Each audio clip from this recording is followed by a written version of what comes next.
الصلاة خير من النوم. السلام علیکم ورحمۃ اللہ وبرکاتہ۔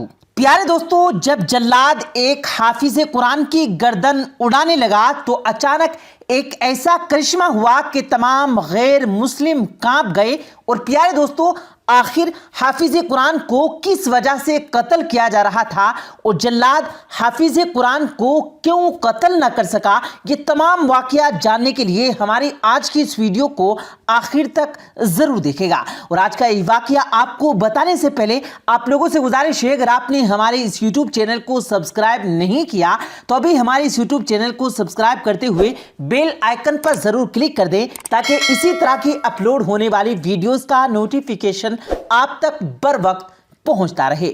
آئیے دوستو ویڈیو کا آغاز کرتے ہیں۔ پیارے دوستو، یہ واقعہ کچھ اس طرح سے ہے کہ تقریباً 90 سال پہلے راجستھان کے گاؤں میں ایک مسلم گھرانے میں ایک بچہ پیدا ہوا تھا جس کا نام احمد رکھا گیا۔ یہ بچہ شکل و صورت میں کسی شہزادے سے کم نہیں تھا۔ ماں باپ نے اس کی پیدائش پر یہ فیصلہ کر لیا کہ احمد کو قرآن حافظ بنایا جائے گا۔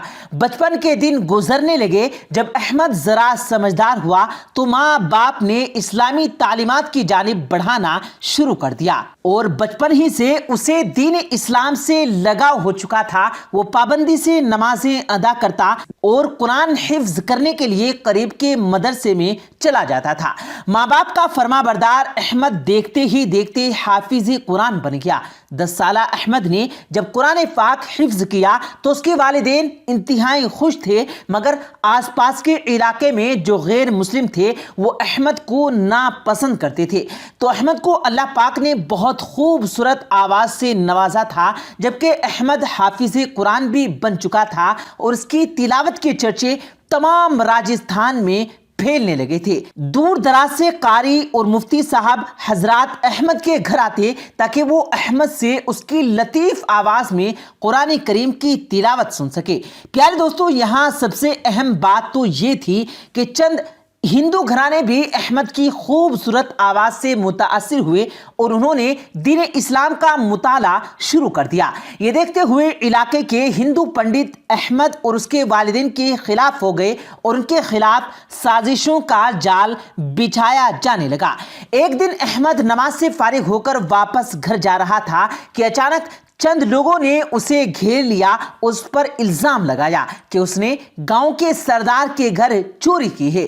الزام تراشی کرتے ہوئے یہ ہندو اسے مارنے پیٹنے لگا اور پورے گاؤں میں یہ بات پھیلا دی گئی کہ احمد جو کہ ایک سچا مسلمان ہے وہ ایک چور ہے۔ اس مقصد کے لیے گاؤں کے سردار راج گوپال کو بھی ساتھ ملا لیا گیا اور اس نے پورے گاؤں کے ساتھ احمد کو سزا دینے کا فیصلہ کیا اور مقررہ دن احمد کو پنڈال میں لایا گیا، جو چیخ چیخ کر کہہ رہا تھا کہ اس نے چوری نہیں کی، مگر ہندو انتہا پسند نفرت کی آگ میں جل رہے تھے اور وہ یہ بھول چکے تھے کہ ایک معصوم حافظ قرآن پر الزام لگانا کتنا بڑا گناہ ہے جس پر اللہ کا قہر نازل ہو سکتا ہے۔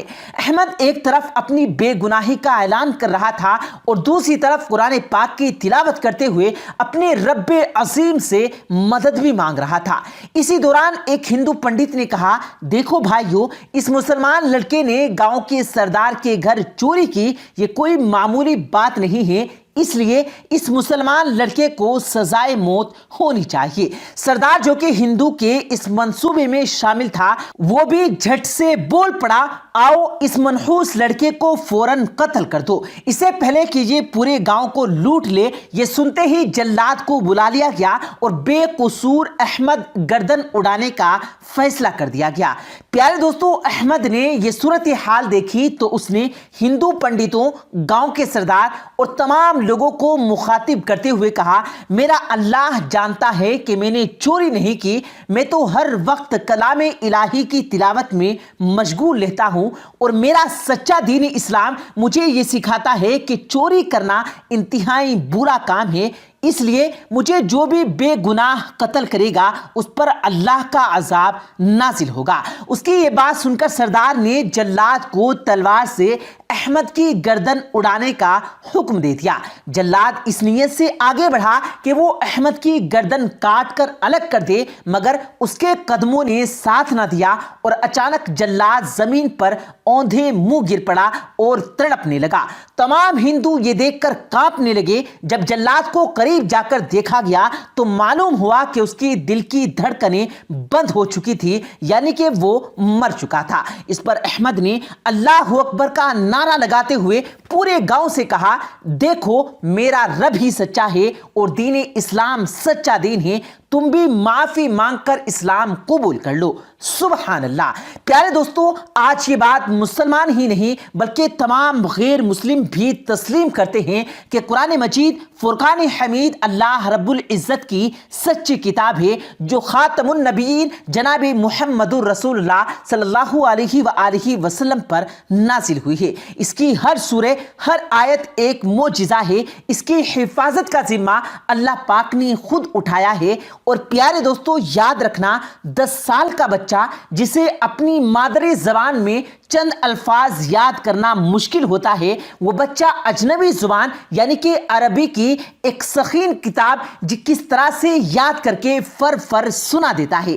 اسی طرح اگر کسی مجلس میں یا نماز تراویح میں کسی قاری، عالم یا حافظ قرآن کے کسی پارے کی کوئی آیت بھول جائے یا چھوٹ جائے تو فوراً حافظ بچہ بول اٹھتا ہے اور اس کے بتانے کی وجہ سے ہی قاری صاحب آگے چل سکتا ہے۔ یہ بھی اس کلام پاک کا ایک معجزہ ہے۔ اسی طرح پیارے دوستو، دنیا کی کوئی کتاب اگر انسان ایک بار پڑھ لے تو دوسری دفعہ پڑھنے کو اس کا من نہیں چاہتا، لیکن قرآن پاک رب العالمین کی یہ واحد کتاب ہے جس کے پڑھنے سے ہر بار نیا سرور اور نیا جذبہ پیدا ہوتا ہے اور دل کو سکون ملتا ہے۔ اس کلام کا ایک معجزہ یہ بھی ہے کہ جب تک یہ کلام پاک اس دنیا میں موجود ہے اس وقت تک قیامت نہیں آ سکتی، اور قرب قیامت کے نزدیک اللہ پاک قرآن پاک پڑھنے والوں کو اور پڑھانے والوں کو اٹھا لے گا اور قرآن پاک کے ہر حرف اٹھا لیے جائیں گے،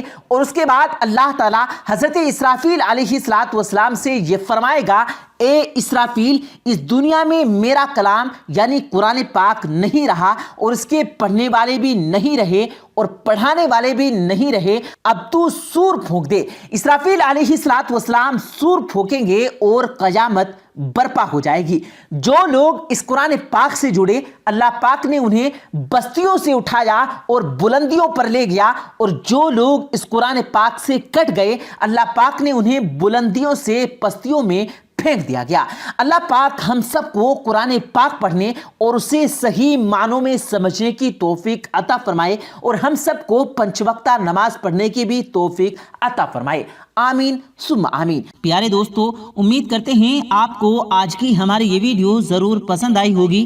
اگر آپ کو یہ ویڈیو پسند آیا ہو تو اس ویڈیو کو دل سے لائک کریں اور زیادہ سے زیادہ لوگوں تک اس ویڈیو کو ثواب کی نیت سے شیئر کریں، اور اس ویڈیو کے بارے میں آپ کی کیا رائے ہے کمنٹ سیکشن میں اپنی رائے کا اظہار ضرور دیں، اور مزید اسی طرح کی روز کی ویڈیو پانے کے لیے ہمارے چینل کو ضرور سبسکرائب کریں۔ ملتے ہیں پھر ایک نئی ویڈیو کے ساتھ، تب تک کے لیے اللہ حافظ۔